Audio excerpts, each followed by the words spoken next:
Après mon divorce, mon ex-mari et ses avocats se sont assurés que je perde tout. Sa dernière phrase résonne encore. Personne ne veut d'une femme SDF. Alors, quand je fouillais les poubelles derrière une villa d'Aix-en-Provence, je n'attendais plus rien de la vie. C'est là qu'une femme élégante dans une voiture de luxe s'est approchée. Excusez-moi, êtes-vous Amandine Renaud? J'ai hoché la tête. Elle a souri.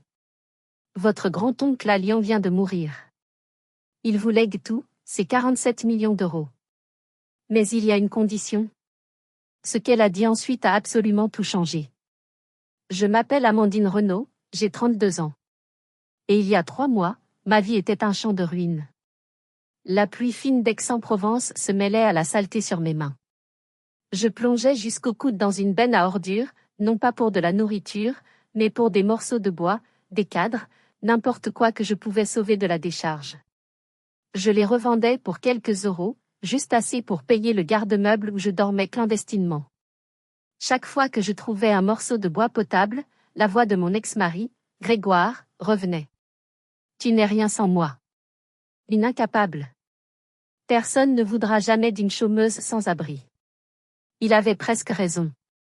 Une Jaguar noire s'est arrêtée dans la ruelle. Le luxe de la voiture était une insulte à ma réalité. Une femme d'une 50aine d'années, vêtue d'un tailleur pantalon impeccable, on est sorti en tenant un parapluie. Elle m'a regardé sans dégoût, juste avec une curiosité professionnelle. Excusez-moi, êtes-vous Amandine Renaud? Mon cœur s'est glacé. J'ai cru que c'était un huissier. Ou les services sociaux. J'ai failli mentir, m'enfuir. J'ai simplement essuyé ma main sale sur mon jean déchiré et j'ai hoché la tête. C'est moi. Je me présente. Maître Delacroix. Je suis l'avocate de la succession d'Étienne Renaud. Étienne. Mon grand-oncle. L'homme qui m'avait élevé après la mort de mes parents. L'homme dont le génie de la logistique m'avait fasciné, et l'homme qui m'avait renié il y a 10 ans. Le jour où j'avais choisi d'épouser Grégoire plutôt que d'accepter le poste qu'il m'offrait dans son entreprise. Mon oncle, ai-je bégayé. Nous n'avons pas parlé depuis. Je sais, dit-elle doucement. Votre grand-oncle est décédé à Lyon il y a 6 semaines. Une vague de chagrin inattendu m'a submergé, un chagrin vieux de 10 ans que j'avais gardé sous clé. Maître Delacroix a continué, Monsieur Renaud vous a laissé seule héritière de l'intégralité de sa fortune. J'ai secoué la tête. Le bruit de la pluie sur le métal de la benne était assourdissant. Vous faites erreur. Il me détestait. Apparemment non, a-t-elle dit. Il vous lègue son appartement de Croix-Rousse, sa collection de voitures anciennes, et la totalité de ses parts dans Logistique Renault. L'ensemble est estimé à 47 millions d'euros. 47 millions. J'ai regardé mes ongles noirs de crasse. J'ai ri. Un rire sec, amer, qui s'est étranglé dans ma gorge. Avant de continuer cette histoire incroyable, dites-moi. D'où me regardez-vous aujourd'hui? Quelle ville, quel pays? Laissez-moi un commentaire ci-dessous pour me dire où vous êtes et quelle heure il est chez vous. C'est fascinant de voir jusqu'où ces histoires voyagent. Et si vous croyez aux secondes chances, même quand tout semble perdu, appuyez sur le bouton « J'aime » et abonnez-vous. Vous ne voudrez pas manquer ce qui va suivre. J'ai regardé l'avocate. 47 millions? Madame, je vis des poubelles. C'est une blague cruelle. Son visage est resté impassible, presque bienveillant. Ce n'est pas une blague, Amandine. J'ai les documents. Mais comme je l'ai dit, il y a une condition. Une condition très précise. Et pour être honnête, elle est presque impossible à remplir. Elle m'a ouvert la portière de la Jaguar. Peut-être devrions-nous en discuter dans un endroit plus approprié? Je vous offre un café. Je l'ai regardé, puis j'ai regardé le siège en cuir crème immaculé. J'étais couverte de boue. Je ne peux pas monter là-dedans. Maître Delacroix a souri pour la première fois. Vous valez 47 millions d'euros, Amandine. Je pense que la voiture s'en remettra. Montez. J'ai obéi, laissant une traînée de saleté sur son tapis de sol. J'avais l'impression d'être dans un rêve étrange. Il y a une minute, j'étais une moins que rien. Et maintenant? J'étais une moins que rien avec une héritière potentielle. Mais quelle était cette condition impossible? Qu'est-ce que mon oncle, cet homme brillant et rancunier, avait bien pu inventer pour me tester depuis sa tombe? Nous nous sommes assises dans un petit café propre du centre d'Aix. L'odeur du café chaud me donnait la nausée. J'étais trop habituée à avoir l'estomac vide. Maître Delacroix a commandé un croissant pour moi, et j'ai mangé avec une lenteur douloureuse, essayant de ne pas paraître affamée. Elle a posé une mallette en cuir sur la table et en a sorti un dossier épais. Voici les termes, dit-elle. Logistique Renault, ou LR, est l'une des principales sociétés de conseil en chaîne d'approvisionnement du pays. Elle vaut une fortune, mais elle est très spécialisée. Elle a pris une profonde inspiration. La condition est la suivante, vous devez prendre la direction de l'entreprise, en tant que présidente directrice générale, dans les 30 jours. Et vous devez la maintenir rentable pendant au moins 1 an. J'ai failli m'étouffer avec mon croissant. PDG? Moi? Mais, je n'ai aucune expérience. Je sais, dit-elle calmement. Et c'est là que réside le problème. Si vous refusez, si vous échouez, ou si l'entreprise enregistre une perte nette à la fin de l'exercice fiscal, la totalité de vos actions, l'intégralité de l'héritage, sera automatiquement transférée à son plus grand rival, Julien Moreau. Le piège s'est refermé. Mon oncle ne me donnait pas un cadeau. Il me jetait dans la fosse aux lions. Il utilisait sa fortune pour livrer une dernière bataille contre son ennemi juré, et j'étais son arme. Il me sacrifie, ai-je murmuré. Il sait que je vais échouer. Ou, dit Maître Delacroix, il pariait sur le fait que vous ne le feriez pas. J'ai ri amèrement. J'ai un master en logistique, oui. J'étais la meilleure de ma promotion. Mais c'était il y a 10 ans. Je n'ai pas travaillé un seul jour. Mon esprit a dérivé vers Grégoire. J'avais 21 ans quand je l'ai rencontré, lui en avait 32. J'étais pleine de rêves, prête à rejoindre l'entreprise de mon oncle. Grégoire était charmant, riche, un promoteur immobilier prospère. Il m'a dit qu'il m'aimait. Il m'a dit que j'étais trop brillante, trop spéciale pour le monde impitoyable de la logistique. Laisse-moi m'occuper de toi, Amandine, m'avait-il murmuré. Tu es trop délicate pour ce travail. Reste à la maison. Écris. Pas. Profite de la vie. Et je l'ai cru. J'ai cru que son contrôle était de la protection. J'ai refusé l'offre d'Étienne. La dispute au téléphone avait été terrible. Cet homme te met en cage, Amandine. Tu jettes ta vie aux orties. Il m'avait raccroché au nez. Nous n'avions plus jamais parlé. Pendant 10 ans, j'ai été l'épouse parfaite. J'ai organisé ses dîners. J'ai décoré ses maisons. Et petit à petit, je suis devenue son ombre. Mon master en logistique est devenu une plaisanterie lors de ces soirées mondaines. Oh, Amandine? Oui, elle est très intelligente. Elle a un diplôme très compliqué, sur les camions, je crois. Puis, il y a 6 mois, j'ai trouvé les messages. L'aventure avec sa jeune assistante. Quand je l'ai confronté, il n'a même pas nié. Il a ri. Tu croyais vraiment que j'allais passer ma vie avec toi? Tu es ennuyeuse, Amandine. Tu es une sangsue. Le divorce a été rapide et brutal. Il avait les meilleurs avocats. Il a prouvé que je n'avais aucune contribution financière. Il a gardé la maison, les comptes. Il m'a laissé avec une valise et sa phrase d'adieu. Personne ne veut d'une femme SDF. Bonne chance. Mes mains tremblaient sur la tasse de café. Maître Delacroix me regardait avec patience. J'avais 2 choix. Rester à Aix, continuer à fouiller les poubelles, et laisser l'héritage de mon oncle aller à son rival. Ou vous voudrez certainement rester pour voir ce qui s'est passé ensuite, dis-je en regardant la caméra imaginaire. Parce que la décision que j'ai prise à ce moment-là n'était pas basée sur l'espoir. Elle était basée sur une décennie de rage refoulée.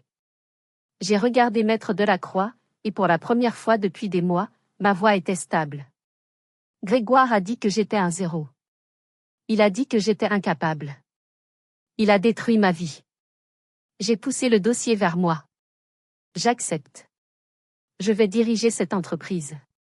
Grégoire va voir ce qu'un 0 peut faire. Quand partons-nous pour Lyon? Le voyage en TGV d'Aix-en-Provence à Lyon a été un brouillard. Cela ne prend qu'1 heure et demie, mais j'avais l'impression de traverser un continent. Maître Delacroix m'avait acheté des vêtements neufs et propres dans une boutique de la gare. Je ressemblais à une personne normale, mais je me sentais comme une imposture. J'avais toujours l'odeur de la pluie et des ordures dans les narines. Lyon. La ville d'Étienne. Nous avons pris un taxi jusqu'à Croix-Rousse. Ce n'était pas un quartier d'affaires stérile. C'était un labyrinthe de rues pavées, vibrant d'histoire. L'appartement était un penthouse au dernier étage d'un immeuble ancien, avec une vue à couper le souffle sur toute la ville. Il n'était pas seulement luxueux. Il avait une âme. Les murs étaient couverts de livres. Pas de l'art moderne hors de prix, mais des milliers de livres sur l'histoire, la philosophie, surtout, la logistique. Une femme d'environ 65 ans, au visage doux mais aux yeux vifs, nous attendait. Madame l'avocate, dit-elle. Puis elle s'est tournée vers moi. Ses yeux se sont remplis de larmes. Amandine? C'est bien vous? Mon Dieu, vous êtes devenue une femme. Vous êtes? Je suis Roseline. J'ai été la gouvernante de Monsieur Étienne pendant 30 ans. Je me suis occupée de vous quand vous étiez adolescente, après l'accident de vos parents. Je me souvenais d'elle. Des mains chaudes qui m'apportaient du chocolat chaud. Roseline? J'ai fait un pas vers elle, et elle m'a prise dans ses bras. J'ai failli m'effondrer. C'était le premier contact humain bienveillant que j'avais eu depuis des mois. Il n'a jamais cessé de parler de vous, petite, m'a-t-elle murmuré. Jamais. Il disait toujours, cette fille a mon cerveau, Roseline. Elle est juste perdue. Elle retrouvera son chemin. Cette nuit-là, Roseline m'a préparé un bain chaud. J'ai pleuré sous la douche pendant 1 heure. J'ai regardé mes mains, enfin propres. J'ai enfilé un pyjama en soie qu'elle avait préparé. Je me sentais comme une usurpatrice. J'étais la reine des poubelles dans un palais. Le syndrome de l'imposteur était si écrasant que j'avais du mal à respirer. Le lendemain matin, ce fut le baptême du feu. Le siège de Logistique Renault était dans le quartier moderne de Pardieu. Des tours de verre et d'acier. Le contraire absolu de l'appartement de Croix-Rousse. Maître Delacroix m'a présenté au conseil d'administration. 8 visages. 8 pères Dieu qui me jugeaient. Le premier à parler fut Monsieur Blanchard, le directeur financier. Un homme d'une 50aine d'années, au costume trop cher et au sourire huileux. Mademoiselle Renaud. Avec tout le respect que je vous dois, vous n'avez jamais géré un stand de limonade, encore moins une entreprise de 47 millions d'euros. C'est une farce. Un autre homme a pris la parole. Il était plus jeune, environ 38 ans. Des cheveux sombres, des yeux vifs, une allure athlétique sous son costume. Il dégageait une aura d'intelligence froide. Je suis Mathieu, dit-il. Sa voix était grave et sans émotion. J'étais le directeur des opérations d'Étienne. Je suis celui qui fait tourner cette boutique. Il m'a regardé fixement. Étienne était un génie. Mais il était aussi devenu sentimental. Cette décision met en péril l'emploi de 200 personnes. Il me considérait comme une menace. Pas un allié. J'ai senti la panique monter. Ils allaient me dévorer vivante. J'ai repensé à Grégoire. J'ai repensé à la benne à ordures. Messieurs, ai-je dit, ma voix tremblant à peine. Vous avez raison. Je n'ai pas votre expérience. Mais je sais que Mathieu ici présent a écrit un article remarquable sur l'optimisation du dernier kilomètre dans les mégalopoles. Un article que personne d'autre dans cette salle n'a probablement compris. Mathieu a haussé un sourcil. J'ai continué, m'adressant à lui. Et je sais aussi que, malgré votre article brillant, nous perdons actuellement 8% de notre marge bénéficiaire sur l'entrepôt de Anvers, en Belgique, à cause d'un système de picking inefficace que vous n'avez pas encore réussi à réformer. Silence de mort. Blanchard semblait furieux que j'aie cette information. J'avais passé la nuit à éplucher les rapports que Maître Delacroix m'avait donnés. Mathieu m'a regardé, non pas avec impression, mais avec agacement. Comme si j'étais un enfant précoce qui venait de réciter une leçon. Amusant. Vous avez lu le mémo. Maintenant, Si vous voulez bien nous excuser, les adultes ont du travail. La réunion était terminée. J'étais PDG, mais j'étais seule. Plus seule que je ne l'avais jamais été dans ma benne à ordures. Ma première semaine a été un enfer. Un enfer poli, lyonnais. Personne ne m'a crié dessus. Ils m'ignoraient simplement, avec une courtoisie glaciale. Je souffrais du syndrome de l'imposteur à un niveau pathologique. Je passais 18 heures par jour dans le bureau immense d'Étienne, entouré de ses trophées et de ses livres, à lire des rapports que je comprenais à peine. Mathieu dirigeait l'entreprise. Je n'étais qu'une figure de proue, une blague. Puis, Blanchard, le directeur financier, est venu me voir avec son faux sourire paternel. « Amandine, puis-je vous appeler Amandine ? Écoutez, le conseil est nerveux. J'ai pensé vous confier un petit projet pour vous faire la main. Pour leur montrer que vous êtes capable. » Il m'a tendu un dossier. Juste une petite optimisation. Une nouvelle route de livraison pour un client local. Rien de compliqué. Montrez-nous ce que vous savez faire. J'étais tellement désespérée de prouver ma valeur que j'ai sauté sur l'occasion. Merci, monsieur Blanchard. Je m'y mets tout de suite. J'ai passé 2 jours sur ce dossier. Mais quelque chose n'allait pas. Les chiffres ne collaient pas. Les coûts de carburant semblaient trop bas, les temps de trajet trop optimistes. Selon ces données, son plan était rentable. Mais selon mes calculs, c'était un désastre. J'ai repensé à Grégoire. À la façon dont il oubliait de mentionner des détails cruciaux. J'ai passé la nuit blanche. J'ai ignoré les données de Blanchard. J'ai utilisé les compétences théoriques que j'avais affinées en secret pendant 10 ans.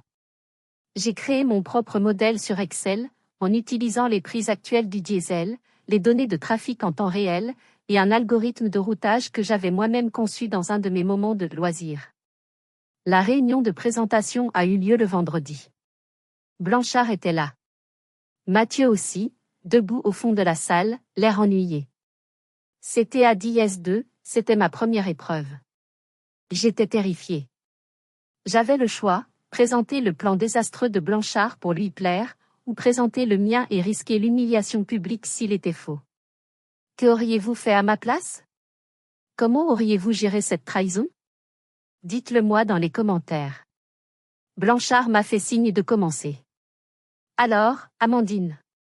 Notre nouvelle route ? J'ai pris une profonde inspiration. En fait, monsieur Blanchard, les données que vous m'avez fournies sont obsolètes de 3 ans. Le sourire de Blanchard s'est figé. J'ai projeté mon propre tableur à l'écran. Si nous suivons votre plan, l'entreprise perdra exactement 200 000 € la première année. Voici mon modèle. Il utilise les données actuelles. Il est plus complexe, mais il permet d'économiser 50 000 €. Silence. Blanchard est devenu rouge pivoine. Du fond de la salle, Mathieu n'a rien dit. Mais pour la première fois, il m'a regardé. Vraiment regardé. Et il a très légèrement hoché la tête. C'était la première victoire de ma nouvelle vie. Ce soir-là, je suis rentrée à Croix-Rousse, épuisée mais vivante. Roselyne m'attendait. Je savais que vous l'aviez en vous, dit-elle. Elle m'a tendu une petite clé en laiton. Monsieur Étienne m'a dit de vous donner ceci quand vous auriez remporté votre première bataille. C'est la clé de son bureau personnel, ici. Le bureau était resté intact. Une odeur de vieux papier et de tabac froid. Et une lettre sur le bureau, adressée à moi. Ma chère Amandine. Si tu lis ceci, c'est que tu es enfin rentrée à la maison. Je te demande pardon. Pas pour la condition, elle est nécessaire. Mais pour mon silence. J'ai vu cet homme, Grégoire, t'étouffer. Ma fierté m'a empêché d'intervenir. J'avais tort. J'ai toujours cru en toi. Regarde dans le tiroir du bas. Mes mains tremblaient. J'ai ouvert le tiroir. Il n'y avait pas de bijoux. Pas d'argent. Il y avait 17 cahiers à couverture de cuir. Mes cahiers. Mes 17 cahiers. Ceux que j'avais remplis en secret pendant 10 ans. Mes modèles, mes théories, mes stratégies logistiques. Ce que Grégoire avait saisi lors du divorce et jeté dans une benne, en riant. Étienne les avait récupérés. Il les avait sauvés de la poubelle. Je me suis effondré sur le sol, serrant contre moi ces cahiers qui représentaient ma vie volée. Mon oncle ne m'avait pas seulement laissé sa fortune. Il m'avait rendu mon esprit. Posséder ces cahiers a tout changé. Ce n'était plus seulement la théorie d'un master vieux de 10 ans. C'était mon travail. Mon œuvre. Je les ai dévorés, redécouvrant des idées que j'avais oubliées. J'ai commencé à les superposer aux problèmes actuels de LR. La semaine suivante, l'épreuve de force est arrivée. Le projet Leclerc. Un contrat gigantesque pour réorganiser l'entièreté de leur chaîne d'approvisionnement nationale. C'était le genre de contrat qui pouvait définir une décennie. C'était aussi ma chance de solidifier mon poste. Blanchard, bien qu'humilié, était toujours là. Il s'est positionné pour présenter sa propre stratégie, une approche conservatrice basée sur la réduction des coûts. J'ai présenté la mienne, basée sur mes cahiers, une refonte radicale utilisant l'IA prédictive et la logistique verte. Le conseil était divisé. Mathieu, curieusement, est resté neutre. Que le meilleur gagne, a-t-il dit. Les dirigeants de Leclerc devaient arriver le jeudi à 10h. Je suis arrivé à 9h30, ma clé USB à la main. Ma présentation était un chef-d'œuvre. Des graphiques, des simulations, des projections impeccables. À 9h50, les dirigeants de Leclerc étaient dans le hall. Blanchard est entré dans la salle de conférence, un sourire carnassier aux lèvres. Vous semblez nerveuse, Amandine. Je suis prête, ai-je dit. J'ai inséré ma clé USB dans l'ordinateur central. L'écran a clignoté. Puis, un message, périphérique non reconnu. J'ai essayé un autre port. Rien. J'ai ri nerveusement. Problème technique. J'ai ouvert mon cloud personnel. Le dossier Leclerc était vide. Fichier supprimé. La panique. Une sueur froide a coulé le long de mon dos. J'ai regardé Blanchard. Il sirotait son café, l'air satisfait. Un problème, PDG, a-t-il demandé, le titre sonnant comme une insulte. Les dirigeants entraient dans la salle. Mathieu était avec eux. J'avais 30 secondes. J'avais 30 secondes, dis-je, me tournant vers la caméra. 30 secondes pour m'effondrer, admettre ma défaite, et laisser cet homme détruire l'héritage de mon oncle. Ou, je pouvais faire ce pourquoi j'avais passé 10 ans à me préparer. J'ai senti la panique se transformer en quelque chose d'autre. Une fureur froide. Une clarté absolue. J'ai respiré profondément. J'ai débranché ma clé USB inutile. J'ai fermé l'ordinateur portable. En fait, ai-je dit d'une voix forte, nous n'aurons pas besoin de ça. Les dirigeants se sont assis, surpris. Les présentations PowerPoint sont pour les gens qui ont besoin de cacher le fait qu'ils ne maîtrisent pas leur sujet. Je me suis dirigé vers le grand tableau blanc qui couvrait tout le mur. J'ai pris 4 feutres de couleurs différentes. Messieurs, ai-je dit, votre problème n'est pas le transport. C'est la prédiction.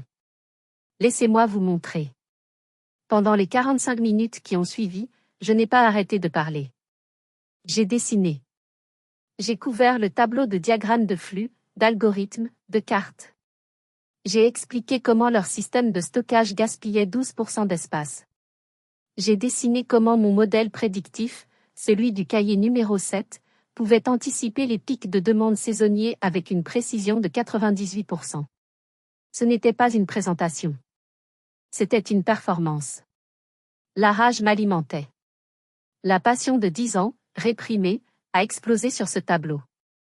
J'ai utilisé le rouge pour les pertes, le vert pour les gains, le bleu pour les flux logistiques. Quand j'ai terminé, j'étais essoufflée, couverte de feutre. Le tableau blanc était une œuvre d'art chaotique et brillante. Silence total. Le directeur de Leclerc, un homme âgé à l'allure sévère, s'est levé. Il s'est approché du tableau. Il l'a étudié pendant une minute entière. Blanchard avait l'air d'avoir avalé un citron. Le directeur s'est retourné, m'ignorant ainsi que Blanchard. Il a regardé Mathieu. Mathieu, nous connaissons votre réputation de pragmatique. Est-ce que, ça, est réalisable? Mathieu n'avait pas quitté le tableau des yeux. Il avait l'air stupéfait. Il a tourné lentement la tête vers le directeur. Non seulement c'est réalisable, dit-il, mais c'est probablement la chose la plus brillante que j'ai vue depuis qu'Étienne est parti. Le directeur a souri. Il s'est tourné vers moi. Mademoiselle Renaud. Nous prenons votre plan. Envoyez-nous le contrat. Après leur départ, la salle s'est vidée. Seul Mathieu est resté. Il s'est approché de moi, l'air secoué. C'était la présentation logistique la plus incroyable de ma vie. Mais, qu'est-il arrivé à vos fichiers? Il les a détruits, ai-je dit en désignant le bureau vide de Blanchard, qui s'était éclipsé. Il m'a saboté. Mathieu a serré la mâchoire. Alors, il est temps de sortir les poubelles. La victoire avec Leclerc m'avait donné du pouvoir, mais Blanchard était toujours là, comme un cancer. Mathieu, j'ai besoin de votre aide, lui ai-je dit dans mon bureau, plus tard dans la journée. Je sais qu'il m'a saboté. Mais je n'ai aucune preuve. Pour la première fois, il m'a souri. Un vrai sourire. Je pensais que vous ne demanderiez jamais. J'ai déjà appelé notre expert en informatique judiciaire. Faisons la lumière sur cette affaire. Nous sommes devenus une équipe. C'était une sensation nouvelle. Avoir un allié. Avoir quelqu'un qui croyait en moi, non pas par pitié, mais par respect professionnel. L'expert en informatique a travaillé toute la nuit. Le lendemain matin, le verdict est tombé. C'est un travail d'amateur, mais vicieux, a dit l'expert. Premièrement, la clé USB. Elle a été exposée à une surtension de bas niveau. Assez pour la griller, mais pas assez pour laisser des traces de brûlure. Ça ressemble à un accident. Et mes fichiers sur le cloud, ai-je demandé. Ah. C'est là qu'il a été stupide. Il les a supprimés en utilisant ses propres identifiants d'administrateur système. L'horodatage est 9h48, juste avant l'arrivée des clients. Il pensait probablement que personne n'oserait vérifier les journaux d'un directeur financier. J'avais ma preuve. Et ce n'est pas tout, a ajouté Mathieu, tenant un autre rapport. Je suis retourné sur votre petit projet de la semaine dernière. Celui où il vous a donné de fausses données. J'ai vérifié les métadonnées du fichier qu'il vous a donné. Il a personnellement modifié les chiffres de coût 3 heures avant de vous le transmettre. C'était un schéma. Un sabotage délibéré. Amandine, dit Mathieu, son visage dur. Il n'essaie pas seulement de vous faire échouer. Il essaie de couler l'entreprise pour la racheter à bas prix lors de la liquidation. C'est un coup monté. J'ai convoqué une réunion d'urgence du conseil d'administration. J'ai demandé à Maître Delacroix d'être présente en tant que conseil juridique. Blanchard est entré dans la salle, l'air suffisant, pensant probablement que j'allais annoncer ma démission. Merci d'être venu, ai-je commencé. Nous sommes ici pour discuter d'une affaire grave de fraude interne et de sabotage industriel. Le visage de Blanchard a pâli. J'ai exposé les faits. Froidement. Cliniquement. Les fausses données du premier projet. Le rapport de l'expert en informatique sur la clé USB. Les journaux du serveur montrant la suppression des fichiers Leclerc depuis son compte. Quand j'ai terminé, un silence glacial régnait. C'est absurde, a balbutié Blanchard. Je suis victime d'un coup monté. C'est elle. Vraiment, a demandé Maître Delacroix, intervenant. Parce que saboter une présentation client majeure, ce qui aurait pu coûter à l'entreprise son plus gros contrat de l'année, ressemble à une violation de l'article L. 241A3 du Code de commerce. Sans parler du L. 324A1 du Code pénal. Nous parlons de prison, monsieur Blanchard. Blanchard s'est effondré sur sa chaise. Il était piégé. Je l'ai regardé, sans haine. Juste avec une froide résolution. Voici ce qui va se passer. Vous allez signer votre démission, immédiatement. En échange de votre discrétion absolue, l'entreprise rachètera vos actions à leur valeur actuelle. Vous signerez un accord de non-divulgation très strict. Si vous refusez, ou si jamais vous parlez de cette réunion, Maître Delacroix déposera une plainte pénale avant la fin de la journée. Il m'a regardé avec une haine pure. Il a signé les papiers. Il est parti sans un mot. Le cancer était enlevé. Ce soir-là, j'étais seule dans le bureau d'Étienne, regardant les lumières de Lyon. J'avais gagné. Mathieu est entré sans frapper, tenant 2 tasses de café. Je ne savais pas comment vous le preniez, dit-il en m'en tendant une. Noire. Comme mon humeur, ai-je plaisanté. Il a souri. Vous avez été incroyable aujourd'hui. Digne d'Étienne. Merci, Mathieu. Pour votre aide. Je n'aurais pas pu le faire sans vous. Étienne m'a dit, avant de mourir, dit-il doucement, Mathieu, je vais faire quelque chose de fou. Mais si elle se présente, si Amandine revient, donne-lui une chance. Elle a mon cerveau, mais elle a un cœur plus fort. Il avait raison. Nous avons bu notre café en silence. C'était plus qu'une alliance. C'était le début d'une amitié. Puis, mon téléphone portable a vibré sur le bureau. Un numéro que je ne reconnaissais pas, mais avec l'indicatif d'Aix-en-Provence. J'ai décroché, pensant que c'était peut-être le propriétaire du garde-meuble. Allô ? Un silence. Puis une voix que je connaissais trop bien. Une voix qui hantait mes cauchemars. Amandine ? C'est moi. C'est Grégoire. J'ai vu un article sur toi dans le journal. Tu es incroyable. Je crois que nous devrions parler. De nous, point. Le sang s'est glacé dans mes veines. Grégoire. J'ai regardé Mathieu, qui a immédiatement vu la panique sur mon visage. Qui est-ce ? A-t-il demandé. J'ai raccroché. J'ai appuyé sur le bouton si fort que mon ongle s'est cassé. C'était lui. Mon ex-mari. Bloquez-le, dit Mathieu, pragmatique. Je l'ai fait. Mais, ce n'est pas son genre d'abandonner. J'avais raison. Grégoire n'était pas seulement un tyran domestique, c'était un narcissique calculateur. Il m'avait laissé partir parce que j'étais sans valeur. Maintenant, j'avais de la valeur. Et dans son esprit tordu, cette valeur lui appartenait. Il ne pouvait plus m'atteindre par téléphone. Alors il a changé de tactique. Il a frappé là où ça ferait le plus mal, l'entreprise. Une semaine plus tard, Mathieu a fait irruption dans mon bureau, le visage livide. Il tenait une tablette. Tu dois voir ça. Maintenant. C'était un article sur un site web financier français. Le titre était « Scandale chez Logistique Renault, la nouvelle PDG utilise-t-elle des stratégies volées ?» L'article citait un expert de l'industrie anonyme qui affirmait que mes stratégies innovantes, celles qui avaient impressionné Leclerc, étaient étrangement similaires à un projet de propriété intellectuelle en cours de développement, par une société appartenant à Grégoire. C'est un mensonge, ai-je crié. Ce sont mes cahiers. Il les a jetés. Je sais, dit Mathieu. Mais le mal est fait. Et regarde qui est cité en soutien de cette affirmation. Il a fait défiler l'article. Julien Moreau. Le rival d'Étienne. L'homme qui aurait tout hérité si j'avais échoué. Moreau exprimait sa profonde préoccupation quant à l'éthique de la nouvelle direction de LR. Ils se sont alliés, ai-je murmuré, horrifié. Grégoire et Moreau. C'était un coup de génie diabolique. Grégoire n'avait aucune preuve, mais il n'en avait pas besoin. Il avait l'argent de Moreau pour créer le doute. Il ne s'agissait pas de faits, il s'agissait de perception. Le téléphone a commencé à sonner.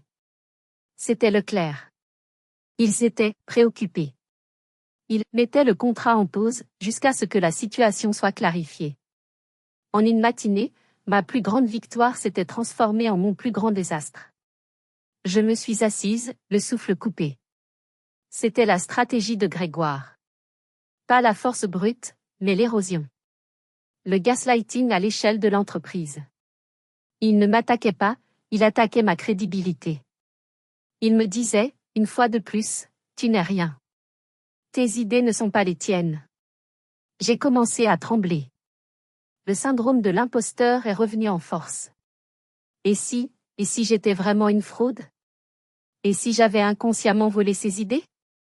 Non. C'était absurde. Il ne comprenait même pas ce que je faisais. Mathieu a posé sa main sur mon épaule. Amandine. Respire. C'est ce qu'il veut.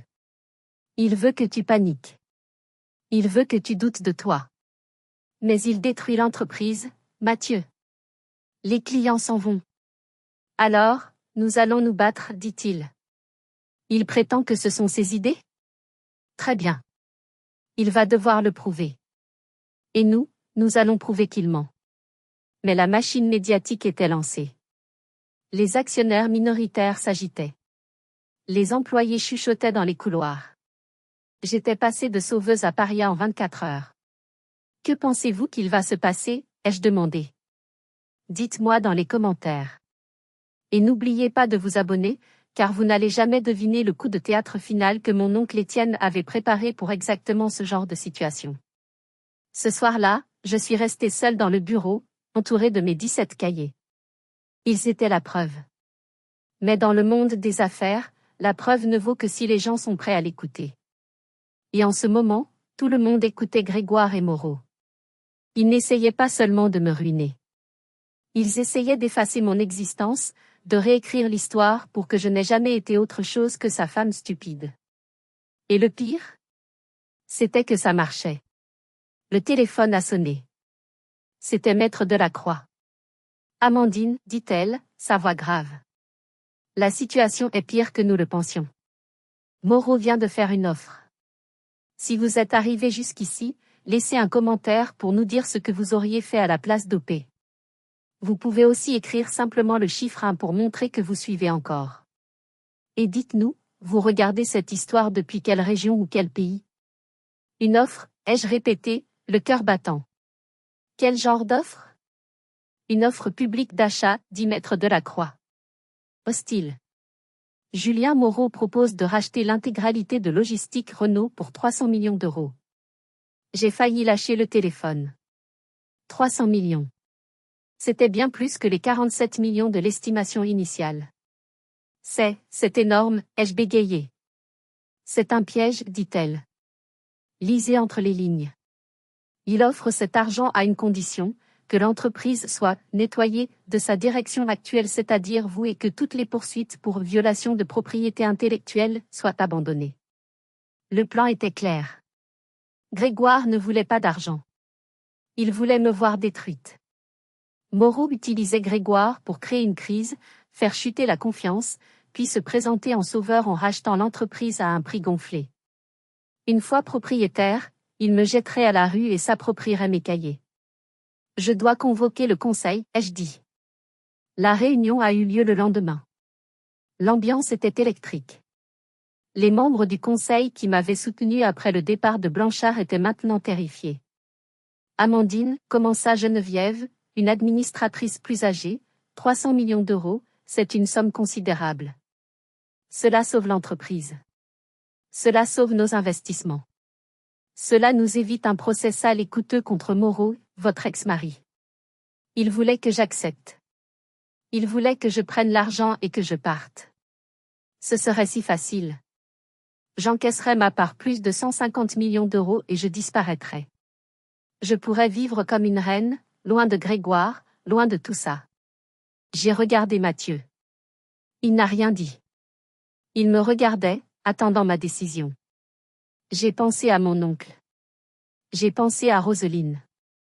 J'ai pensé aux 17 cahiers. Si j'acceptais, je confirmais au monde entier que j'étais une fraude. Je laissais Grégoire gagner. Je laissais Moreau détruire l'héritage de l'homme qui m'avait sauvé. J'ai regardé Geneviève. Non. La salle est devenue silencieuse. Pardon, dit-elle. J'ai dit non. Je préfère brûler cette entreprise jusqu'aux fondations plutôt que de la vendre à l'homme qui s'est associé à mon agresseur pour me détruire. Nous n'acceptons pas. Nous allons nous battre au tribunal. Mais Amandine, a crié un autre membre. Nous n'avons pas les fonds pour un combat juridique contre Moreau. Il va nous saigner à blanc. En fait, dit une voix calme depuis la porte. C'était Maître Delacroix. Elle est entrée, tenant un dernier document. C'est là que vous vous trompez. Elle s'est adressée au conseil. Monsieur Renault était un génie, mais aussi un paranoïaque. Il avait anticipé ce scénario exact. Une OPA hostile, déclenchée par une crise. Elle a posé le document sur la table. Voici le dernier codicile du testament d'Étienne. Il stipule que si une offre d'achat hostile était présentée et que la PDG Amandine la refusait publiquement, un fonds fiduciaire spécial serait immédiatement débloqué. Elle m'a regardé avec un sourire triomphant. Un fonds de 30 millions d'euros. Spécifiquement désigné pour la défense légale, la stabilisation de l'entreprise et la contre-attaque. Mon oncle. Ce vieux renard magnifique. Il avait tout prévu. Il ne m'avait pas seulement testé. Il m'avait armé. Le conseil était stupéfait. 30 millions changeaient tout. Nous n'étions plus la proie. Nous étions le prédateur. Ce soir-là, le bureau était silencieux. Nous avions gagné la bataille, mais la guerre commençait à peine. J'étais épuisé, mais pour la première fois, je n'avais pas peur. Mathieu est entré. Il n'avait pas de café cette fois. Il avait l'air nerveux. Tu as été. Il a secoué la tête, cherchant ses mots. Tu as été tout ce qu'il disait que tu serais. Il s'est approché de moi. Amandine, je sais que le timing est horrible. Je sais qu'on est en pleine guerre. Mais je dois te le dire. Il a pris mes mains. Je suis tombé amoureux de toi. Pas de la PDG, pas de l'héritière. Je suis tombé amoureux de la femme qui s'est relevée des poubelles. Je suis tombé amoureux de l'esprit qui a rempli ses cahiers. Je suis tombé amoureux de la guerrière qui a refusé de se vendre aujourd'hui.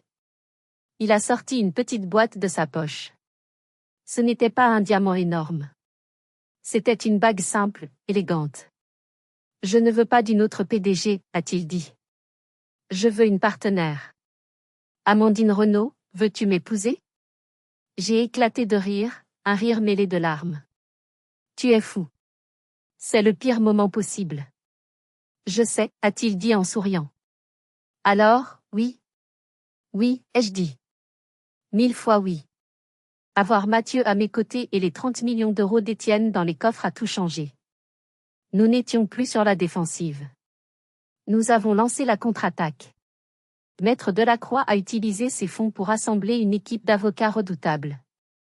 Le procès n'était plus une petite affaire de divorce, c'était une bataille corporative majeure, Moreau et Grégoire vs Logistique Renault. Ils affirmaient que mes cahiers étaient une propriété intellectuelle conjugale. Grégoire, soutenu par les avocats de Moreau, prétendait qu'il était le cerveau stratégique derrière mes gribouillis. Nous sommes arrivés au tribunal de commerce de Lyon. Les journalistes étaient partout. Grégoire était là, bronzé, souriant, jouant le rôle du mari lésé. Moreau était dans l'ombre, le marionnettiste. Maître Delacroix était magnifique. Calme, précise, impitoyable.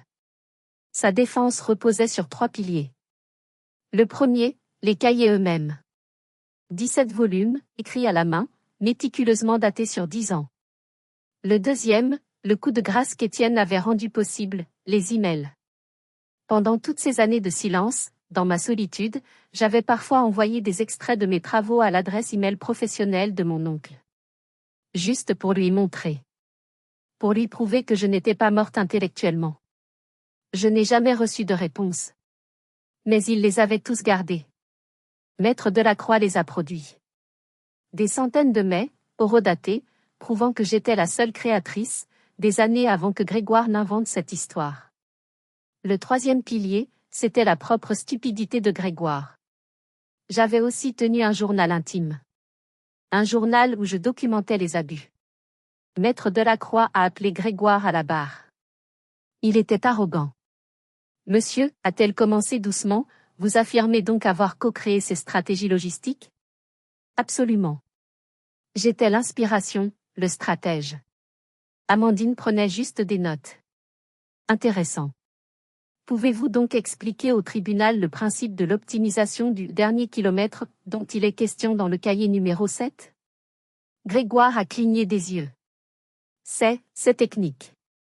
Cela concerne les livraisons. Être efficace. Vraiment, dit Maître Delacroix. Parce qu'ici, Amandine décrit un algorithme complexe à plusieurs variables. Pouvez-vous nous en parler? Il a bégayé. Je ne suis pas l'homme technique. Je suis l'homme des idées. En effet. Vous aviez beaucoup d'idées sur le travail de votre femme. Maître Delacroix s'est tourné vers le juge. J'aimerais lire un extrait du journal personnel de mon ex-mari, saisi lors de la procédure de divorce. Page du 14 mars, il y a 3 ans. Elle a lu. Amandine est encore avec ses stupides cahiers. Des gribouillis inutiles. Elle ferait mieux de se concentrer sur le menu du dîner de ce soir. Quelle perte de temps. Elle a levé les yeux vers Grégoire, dont le visage était devenu gris. Est-ce là l'évaluation d'un partenaire stratégique, monsieur? Ou le mépris d'un tyran pour le seul bien que sa femme possédait? L'audience était terminée. Le jugement a été rendu l'après-midi même. C'était une démolition. Le juge a statué que non seulement Grégoire n'avait aucun droit sur les cahiers, mais que son action en justice, en collusion avec Julien Moreau, était frivole, vexatoire et constituait un abus de procédure manifeste. Moreau et Grégoire ont été condamnés à payer l'intégralité de nos frais de justice, ainsi que des dommages et intérêts punitifs à LR pour atteinte à sa réputation. C'était fini. J'avais gagné. Je suis sorti du tribunal, main dans la main avec Mathieu. Les journalistes qui, une semaine plus tôt, me traitaient de fraudeuse, se bousculaient maintenant pour avoir ma réaction. J'ai pris le micro. Pendant 10 ans, un homme m'a dit que je n'étais rien. Que mes idées étaient des gribouillis inutiles. Aujourd'hui, le tribunal a confirmé ce que j'ai mis 10 ans à réapprendre, ma valeur ne dépend pas de l'opinion d'un homme. Elle n'a jamais dépendu que de moi. J'ai regardé la caméra.